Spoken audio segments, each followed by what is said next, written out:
Let's see. Let's see. Hello, Facebook and YouTube. Welcome to Covered in Pet Hair.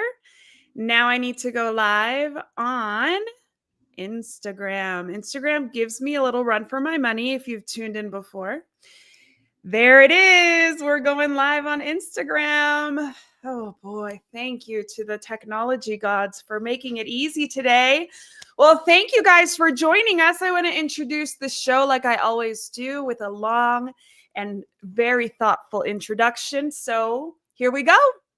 Welcome to Covered in Pet Hair. I'm your host, Isabel Alvarez Arata, and today I have the pleasure of having a drink and a chat with a pet parent, an expert in pet expenses and financing, a nature lover. He's the native of Canada and has triple nationality with the US, Canada, and a European citizenship. He currently resides in Bal Harbour, Florida. He's an avid traveler who has traveled to more than 95 countries. Color me jealous. And he is a Fulham Football Club supporter. I don't even know if I pronounced that correctly because that is a British team that I had to Google. And he is a husband and a father. He just told me he has a rising second grader just like me. He's dog dad to a mini poodle named Maddie, who's already made an appearance. He is SVP and general manager of Synchrony CareCredit, Jonathan Wainberg. Welcome, Jonathan. It's so nice to have you on the show. I'm just going to use that every conference call or Zoom call I go on. That's going to be my intro from now on. You are my hype lady. That's it. Yes, I love it. That's what it's meant to be like. Yes. So tell me, are you a fan of Ted Lasso since you follow British football? I've seen it all. Actually, a couple of the episodes were filmed at I think at Fulham Stadium. Most of them were filmed at another team, which we don't like to talk about. But some of them were filmed, I believe, in Craven Cottage, which is the stadium where Fulham play. You pronounced it well. Okay, perfect. Well, who is your favorite character? Who of all of the Ted Lasso characters is your favorite? It's so hard not to like Ted as your favorite, just because he's so positive and. It's funny. The way that show started was NBC Sports did a commercial because they had bought the rights for the Premier League, and so his first, it was like almost like an SNL skit because Jason Sudeikis was still, I think, was Saturday Night Live at that time, and then it became a show out of that. And my favorite, episode is just that first clip, that first 7-minute clip while he's on the set and he's not even, he's just like they brought him in. It's just because they have real players and they're making jokes. So I got to go with Ted. I'm going with the OG. It's boring, but he's just my favorite. But there's so many great characters. I'm a Roy Kent girl. You're a Roy Kent guy. I was gonna say Roy's my backup. Oh, I love him so much. He's so dark. And what I love about him is, I know that this is a pet podcast, but we're catching up a little bit. I love about Roy Kent is actually the actor was a writer, and then he decided to ask to be, to get cast or be given a shot. And so he auditioned and nailed it. So I love that story as a writer myself. Well, I want to get to know you. And he curses. He curses better than anyone. We're not going to use those words here, but he's this is an adult show. I mean, it's a boozy show for pet lovers. So, I mean, there have been guests who cursed, but we're going to be on our best behavior. We are going to drink here. So, what's funny is we're both having mocktails, but we might actually be having the same drink. But before I introduce that, I want to introduce our drinking game. So anybody at home participating in our drinking game, if you're somewhere safe and you're having a cocktail, anytime you hear this word, cover your eyes, please, Jonathan, because you're not going to know what word it is. Anytime you hear this word, you're going to take a drink of whatever you're enjoying. You can uncover your eyes now, Jonathan. And he won't know what it is. So he's not going to say it on purpose, but if it just kind of flows in the conversation, take a drink of whatever you're enjoying. You can play along with a mocktail too. Just remember, be over 21 in the US to partake. Is it 18 in Canada? In Montreal and Quebec, where I grew up, I think it might be 19 in some provinces. And then it's 16 in the EU. So go crazy. I was going to say, yeah. I think in most places in the EU, but never drink and drive and always drink responsibly. So tell me, what are you joining us with today?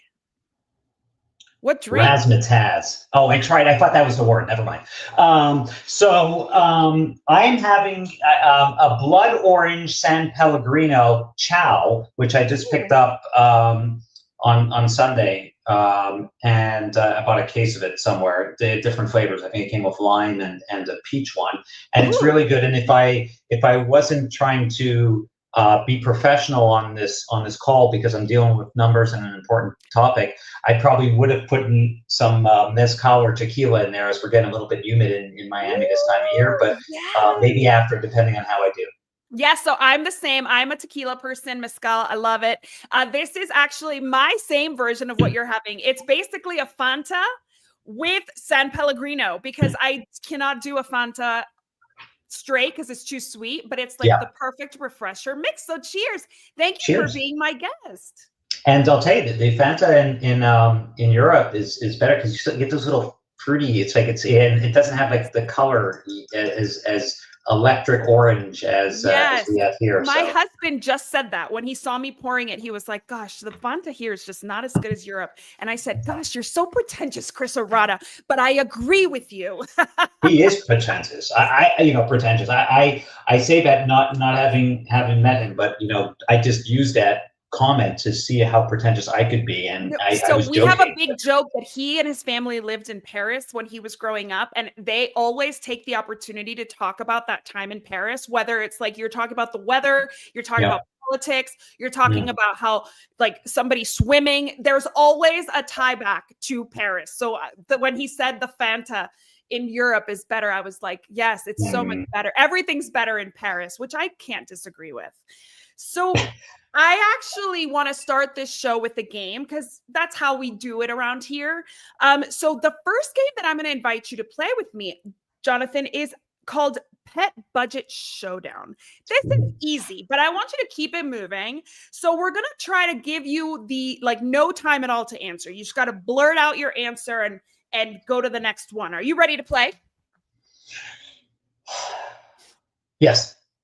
So we're talking pet budgets today. The first question I have for you is how much should a dog parent budget annually for vet costs? Just give me a number. General number in the US. $3,000. Whew. How much should a cat parent budget annually for vet costs? $2,200. Whew. How about exotics?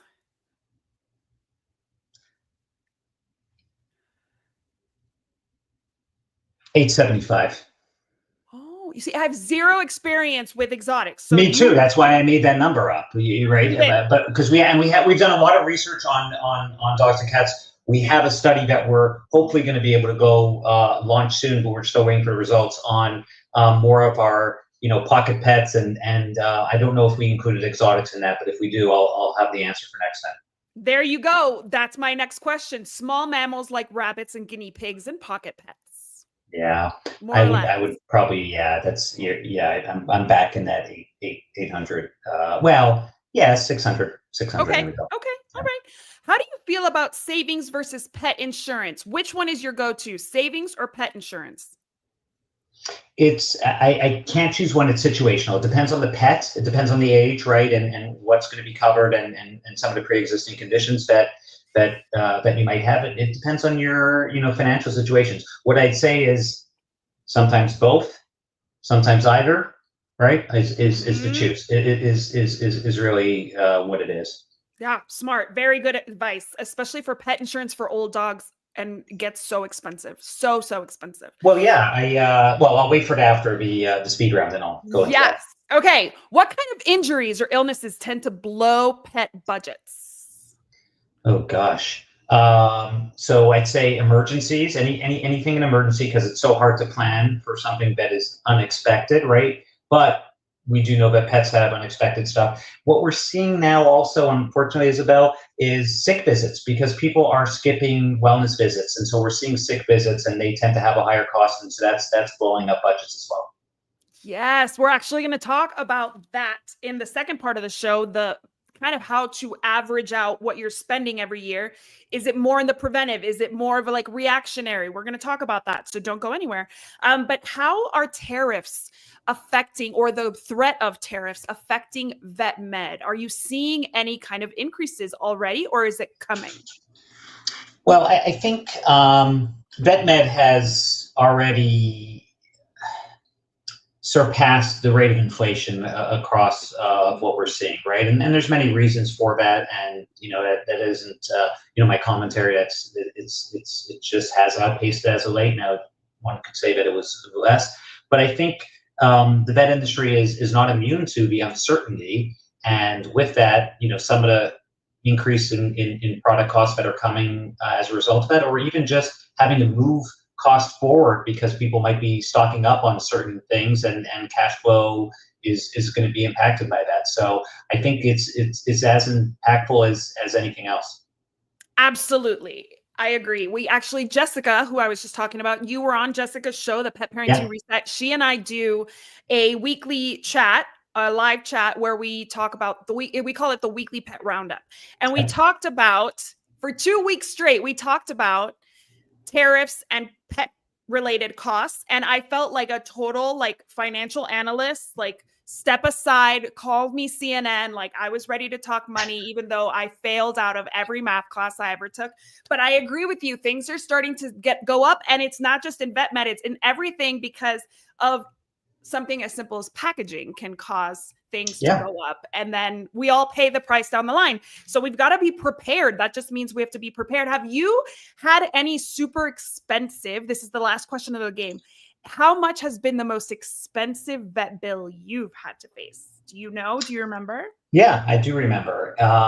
It was actually when I was living in the UK, and it was about I translated to about $2,500. I had Maddie here, who I'll talk to a little bit more, but and it's really a surprising expense. It was dental cleaning and then dental extraction, and especially for a small dog, and putting them under and everything that had to come with that, and then the follow up. So a one-time bill, that was the highest, and now some of her maintenance, because she's going to be turning 15 on June 16th, and so she's got a couple other underlying health issues that come with being a senior pet, especially in her breed, which is a poodle, which requires quite a bit of follow up based on so if you factor all those, what I spend on a year is it gets higher. The older they get, the more attention they need, the more blood work, more often they need blood work and all that good stuff. I actually saw her a second ago, and she doesn't look 15. So have her tell me what her, her skincare regimen is, so that I can follow it too, because she's not aging. No, she isn't. She's a beautiful girl. She has been, with us, since about 6 weeks old, and we bonded right away. Her name is Maddie, and she was born in Rhode Island, and then she lived with us in New York City for a few years, and then we moved, and she lived in Hong Kong with us for 2 years, then in London for 5 years, and now she's a golden girl. She's in Miami, and she she likes to eat her dinner at 4 o'clock, and take advantage of all the senior discounts. So but she's a good girl, and yes, she does she goes for a heavy exfoliation, every 3 weeks, and it's just, she looks it. It's working. Whatever she's doing, whatever the med spa is doing, it's working. So you can use your CareCredit card also at a med spa, so it works perfectly for her because she has her CareCredit card in the vet space. I think I use your credit card at a med spa. FYI. Yeah, it's great. It's got multiple utilities. So funny. That's hilarious. Actually, what golden girl is she? If you had to choose, is she a Blanche? Is she a Dorothy? Is she? Oh my God, who was? Is it Sophia? She's Sophia. She's the old cranky one, bossing everyone around and making jokes. Amazing. So what you lived in multiple places with dogs, which was the Yep. most expensive for vet care? Was it the UK? Was it Hong Kong? Is it the US? I think they were all, kind of ranging around the same. I think UK tended to be a little bit more expensive just because of the pound is Yes, stronger and things like exactly. that. I would probably say that the UK was probably the most expensive. Yeah, I mean that exchange rate has never been favorable for anybody earning in Yes. dollars. Yes, that's true. Okay, so what is your role with CareCredit? And I want to know kind of what makes CareCredit a little bit different than your average credit card. Yeah. So I lead our pet businesses, and that entails the veterinary part of Care Credit. So we're accepted um, in about 28,000 vet practice or 26,000 vet practices in the U.S. I think it switched. It's like 27, I think, is what we're saying now. So I said two wrong answers, not the right one. But around 27 vet practices in the U.S. So about 80 to 85% of vet practices Wow. in the U.S. It's CareCredit is a network card for the elective healthcare space generally, with large acceptance also in dental, cosmetic, other specialties, audiology, vision, LASIK. So about 280,000 providers in the U.S. Accept Wow. CareCredit.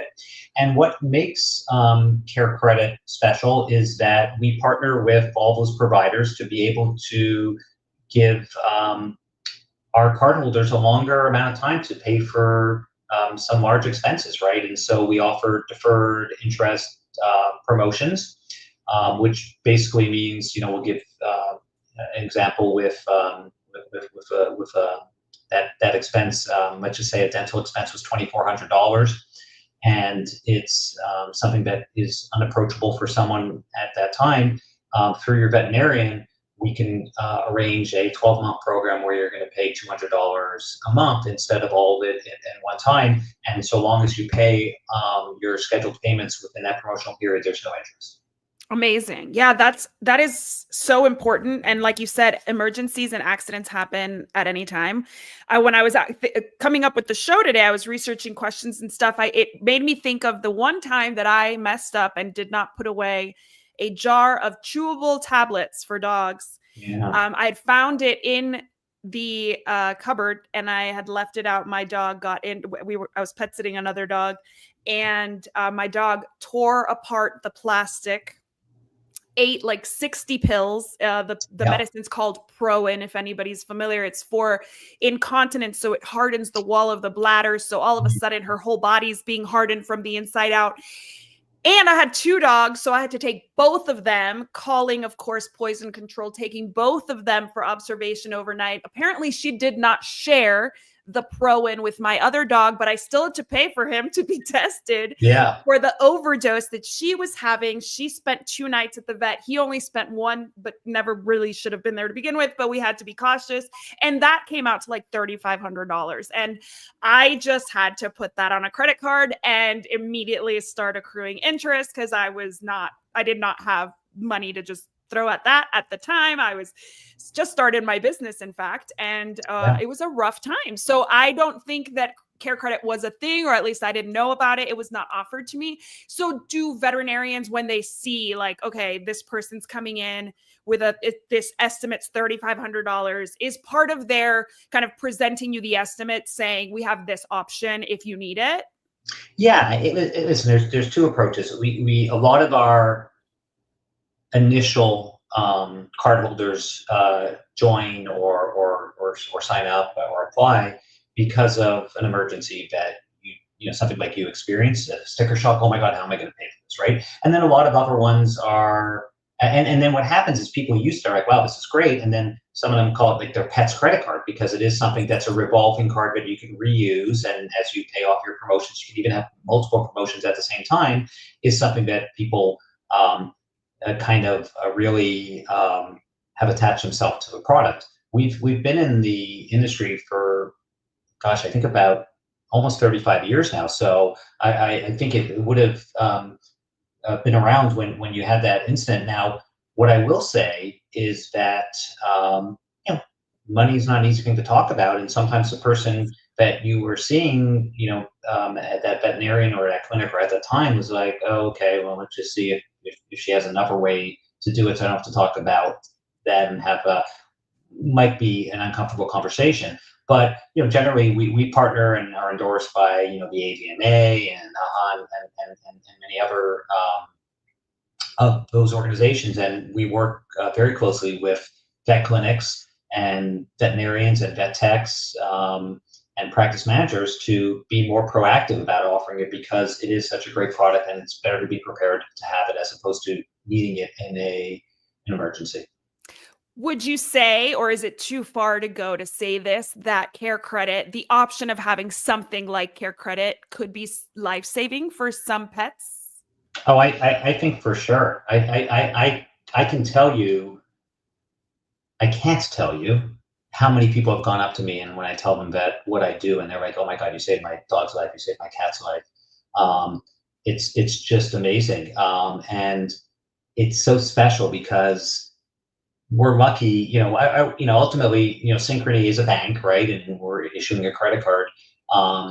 But to do that and to help so many people, and we kind of, at Care Credit, we say, the Care Credit card in the elective healthcare space, it's changing lives, right? It's helping people, feel better about their smile and give them confidence with that. Brace is Yes, exactly this, exactly, this, and exactly. everything. Keeping us young and Yes, gorgeous. exactly. Well, maybe not me, but yeah.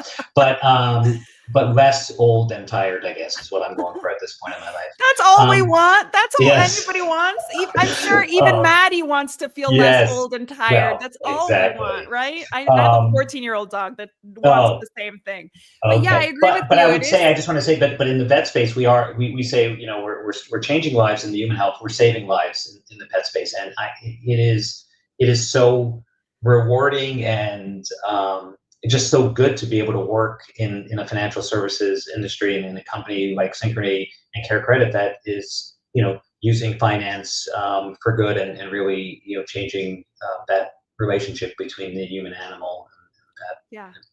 Yeah, and giving people an option to not have to just ignore something, risk something. Like sometimes you are faced with, how do I even pay for the like this estimate. Thank you, doctor. This estimate's wonderful, but there is nowhere I can take this on. And most people are very reluctant to do like a, GoFundMe for their personal pets. So this is something that is more private, more, more of a solution, and still keeps like their business to themselves. Cause I think a lot of people are like, just do a GoFundMe, but not Yeah. everybody's going to be comfortable with that.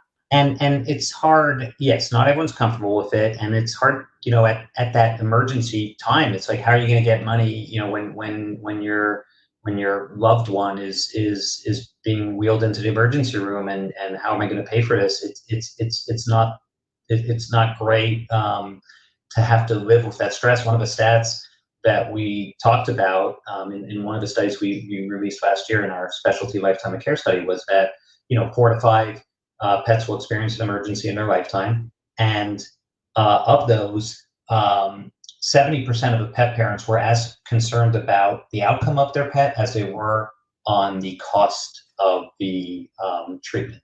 And that's not a great place to be when you're focused on such an integral part. We're lucky to have these pets in our lives. They're an integral part. If you're bringing the vet, your pet to the vet for something like that, you want to be focused just on their well-being, and all the stress you're going under, not what it's going to cost you, and not how you're going to pay for it. Exactly. I agree. There's a lot of uh, organizations out there that support people with high veterinary costs, but Yeah. unfortunately that does take time. It's like applying for a grant. It's, Yes. waiting to be selected. And a lot of these emergencies, like my dog's, where she was, poisoned, Yeah. there was no way of waiting for any of that. So I completely agree with you. So obviously prevention is a big thing for me, and it is, I'm sure, for you, for anybody in the pet space. Prevention is key. I am a super responsible person, and I still ended up with a $3,500, Yeah. pet emergency situation. And I remember asking, because I did have some insurance on my dogs, and I remember asking the vet, will the insurance pay for this because it was my fault? And he looked at me and laughed and said, most of the emergencies are the human's fault, but they'll still cover them. Yes. Yeah. And so there is a lot of human error. There's a lot of, you missed something, you were busy, you forgot to crate your dog, you forgot to put something away, your dog got startled and got off leash and got hurt somehow.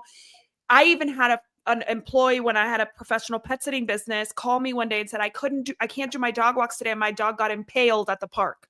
I mean, these freak things do happen. And obviously that dog ended up with like 120 stitches. Thankfully, I think she was fine, but it was crazy to even think that in an somewhat urban area that's very well kept, her dog somehow got impaled. So these things do happen. And so I have a second game to play with you where I want to know about budget breakdown. So I'm going to give you basically 3 categories for a dog specifically, because dogs tend to be the most expensive. Yep. And can you tell us why that is, that dogs tend to be the most expensive? Yeah, they're outside more. Generally, right?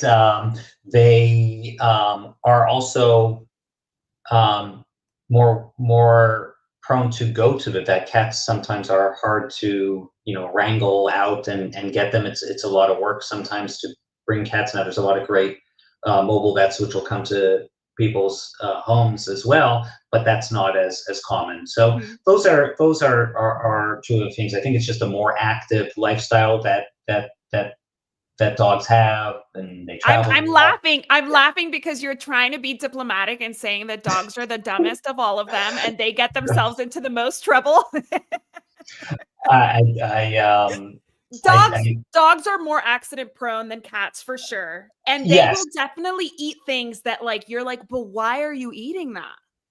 Well, and Maddie, as an example, I think, sometimes she'll sit on the back of one of those chairs and I'll, introduce her. And then after a 30-minute conference call, they're like, you sure that's not a cat that hasn't moved? So I can't, she's generally, she hasn't gotten in an accident. She's she doesn't leave. Yeah, we're very lucky.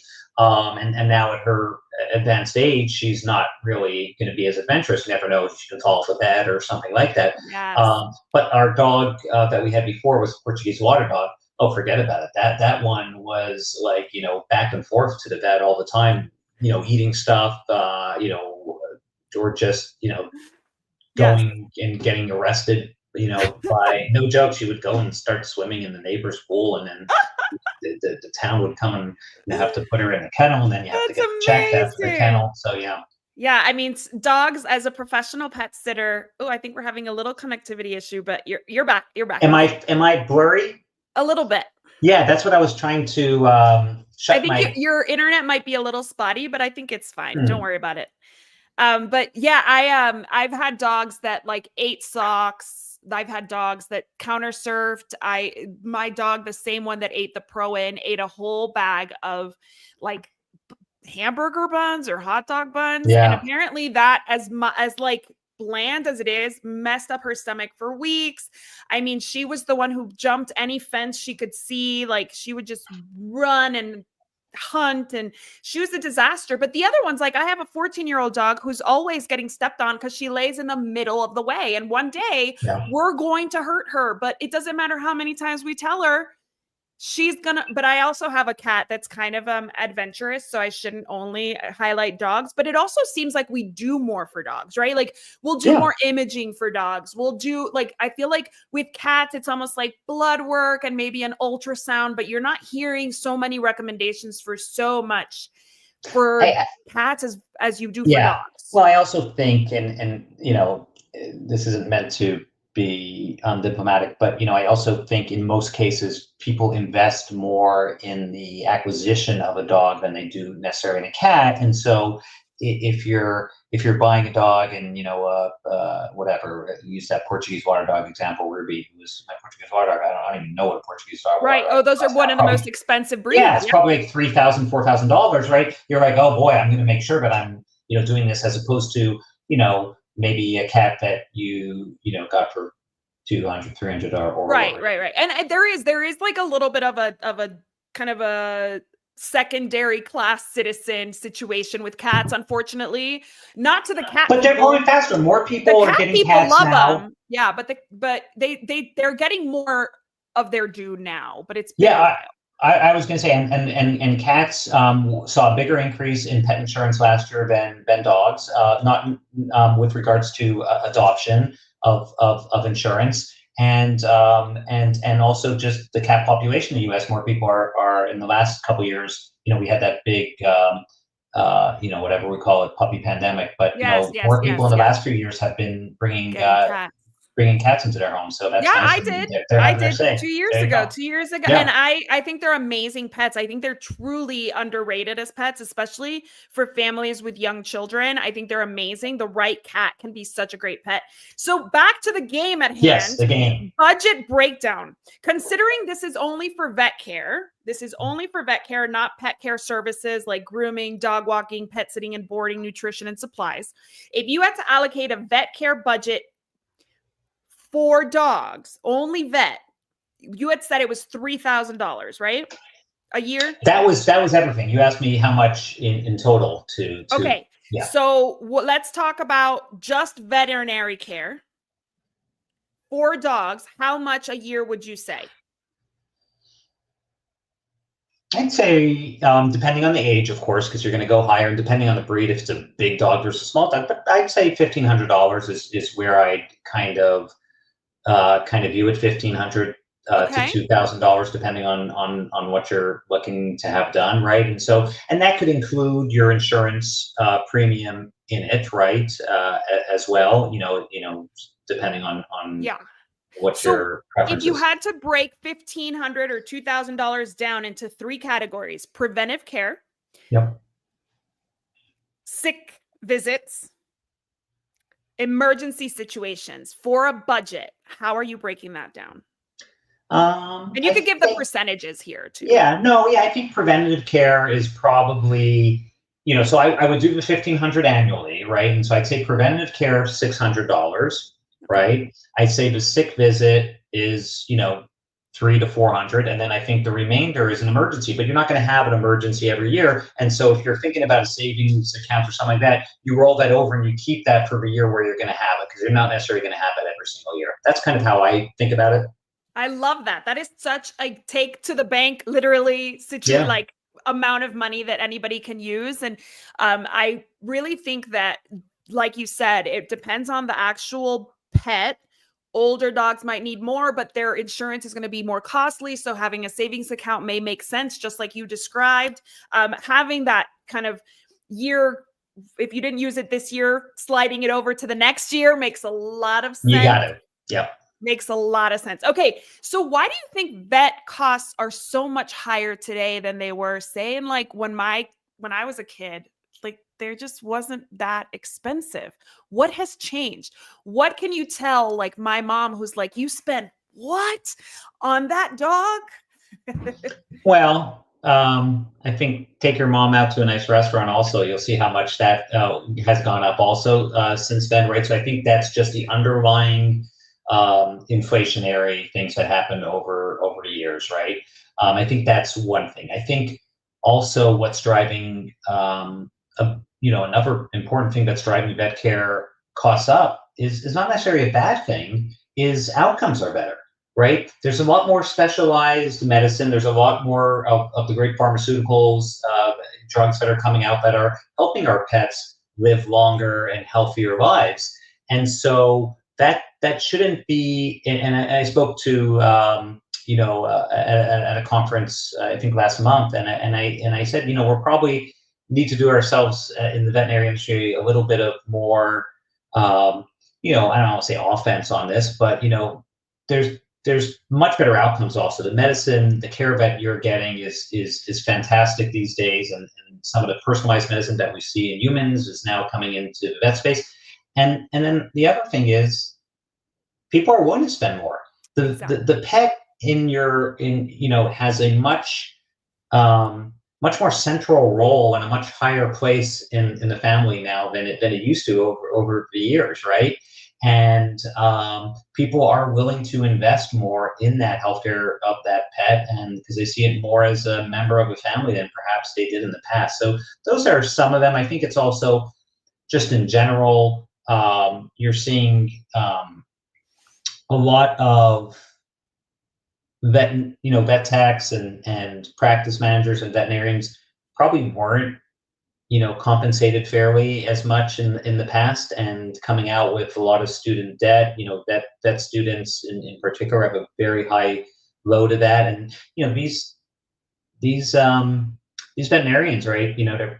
It's medical school for pets, right? Yes. They can be human doctors and make X amount more money, but they're just such dedicated to the animal health space, that they do that, kind of sacrifice for that. And so, I think it's making sure that they also make sure that they're earning a living wage. I think you put all that stuff together, and that's what you're saying. Agreed. Yeah, I mean, I think when I was growing up, there were no, like, MRIs for dogs. No, That wasn't an option, right? Like, there was no chemo for dogs. Nobody was doing that. no, That was and that, it's not something that everybody utilizes today, but it's nice that we have the option. And then on top of it, we have the option to say, yes, I'll do the MRI, and yes, I can cover the cost with it. So CareCredit can cover the cost of anything. You guys don't have any limits on what's allowed to be charged and what's not. So it doesn't have to just be an emergency. It could be like routine.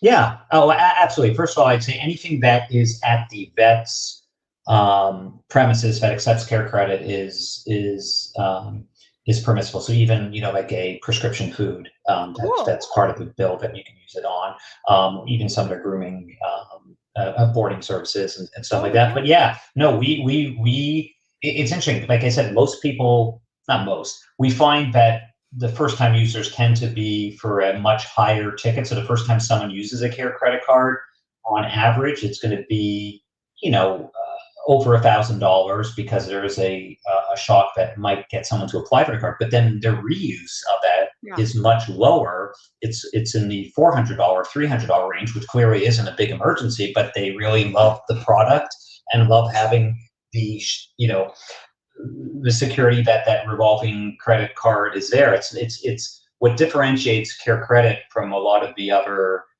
players, and that both in human and in animal healthcare, is that it's not a one and done type product, like you'll find it's just use like a buy now pay later, right? Because and in particular in the vet space, your dog or your cat is going to go more than once a year, Exactly. or you have multiples like you, and you have, what, I don't know, 2 3, and you're like, okay, this time I'm going to use it for Maddie, next time I'm going to use it for Ruby, or this and that.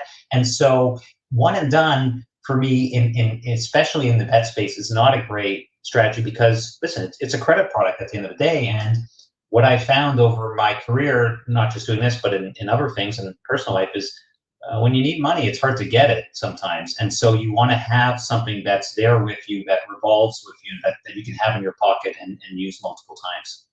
Awesome. And do people have to go to their vet to get like an application, or can they do it online?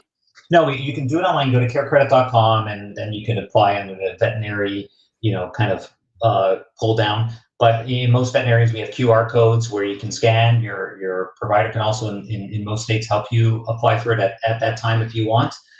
There's a bunch of different integrations that we have with the practice management systems that enable that to be done.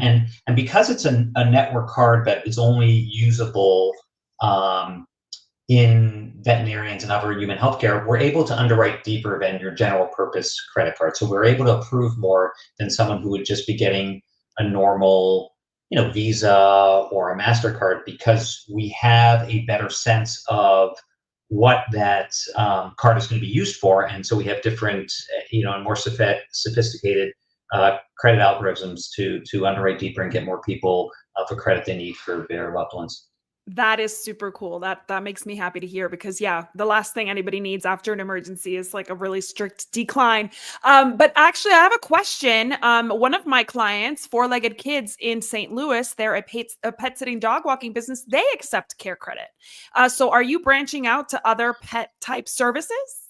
Yes, we are exploring, expanding the utility of the card, because we have such great card holders and pet parents that really love what we're doing. One of the areas that we are actively expanding in is in pet sitting or boarding, right? And sometimes in grooming, because we think it's just very much an adjacent market, and people want to use the card for that.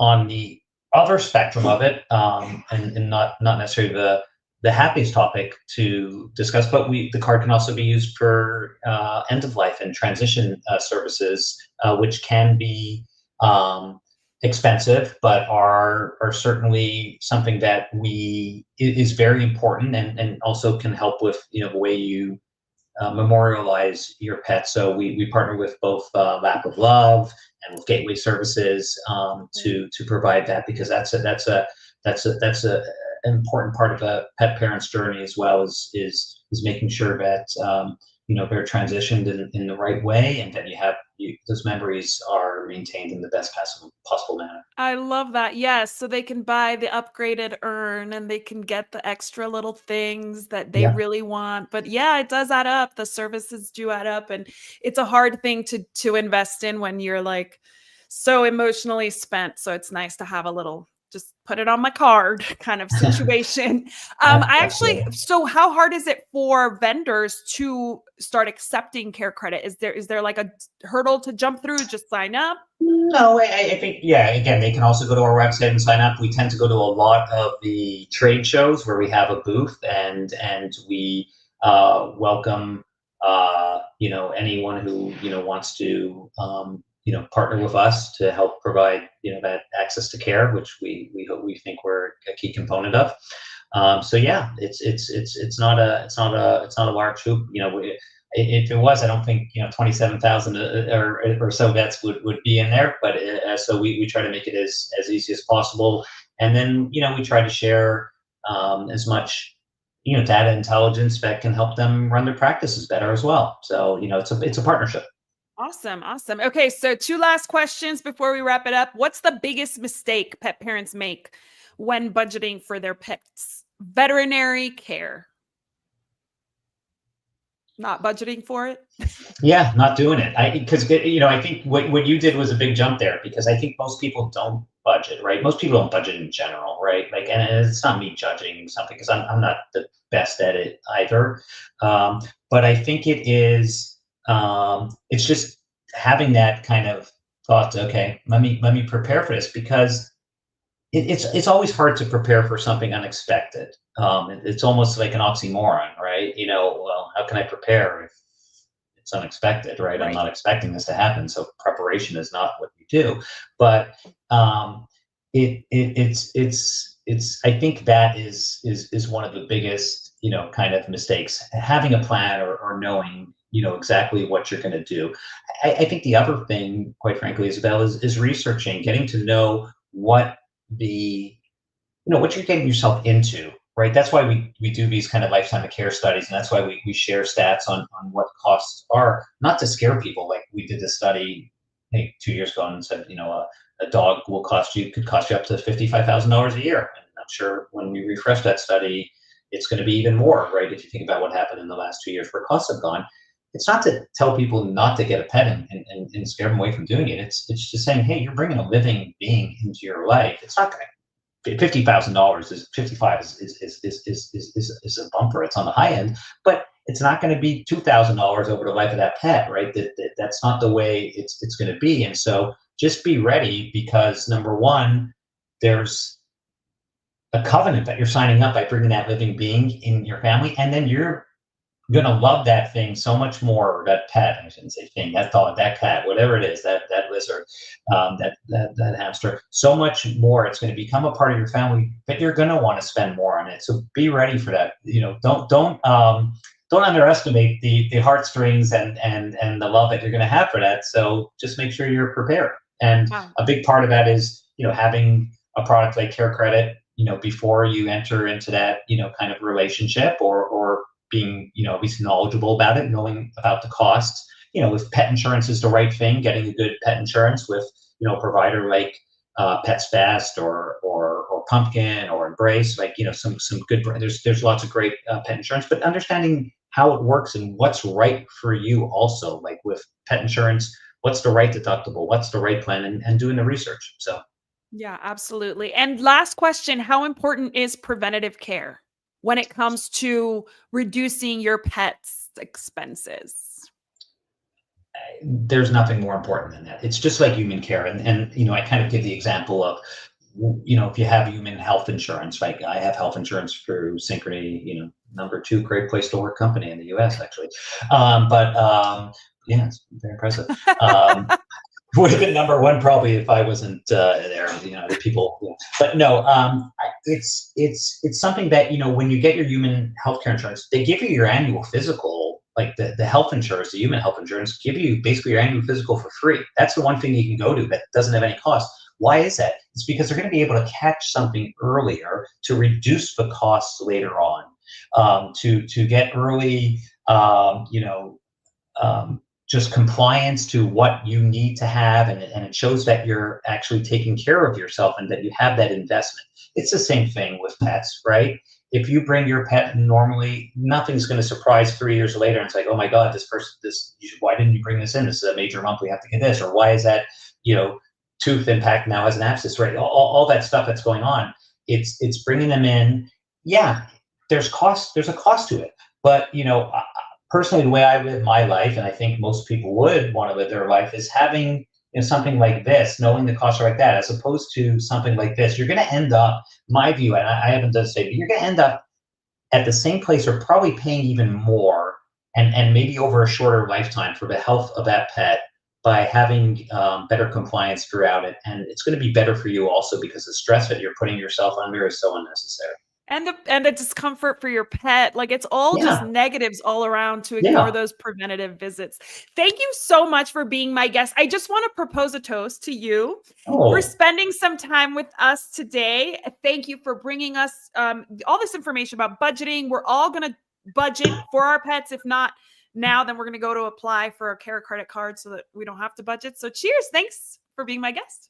thank you. Wait, but I need to know, when do I know the secret word, or I never find out? Expensive. You said it at least once, and I think I said it a couple times. Oh, okay. Okay. I Okay. also Good. want to, I got to propose a toast to my executive producer, Mark Winter. Thank you, Mark, who always tells me he's a fan of the show. So cheers, Mark. And to our audience for joining us for these awesome conversations. I love cats and dogs. So just because I call dogs dummies doesn't mean I don't love them. I'm just a pet first aid instructor. So I've heard all the stories about the dogs, but just know, audience, I love both equally and I share my life with them equally. I'm sure, are you a cat person too, or just dogs? My wife is a cat person. She had them when she was young. She grew up with them. Unfortunately, I am allergic to cats. So we have, and Maddie now at 15, I don't think we could, we had enough problem bringing a human into her life. So with my son, my 7-year-old Marcus. But if we're making toast, Isabel, let me make a toast to you, because I think I appreciate what you do. I think it's important that people learn about pets, learn about these costs, and thank you for, bringing me on to share this important message, and having it done in a fun way. It's so important for people to understand this, and so thank you for your mission, and in educating pet owners, prospective pet parents, whatever you want to call them.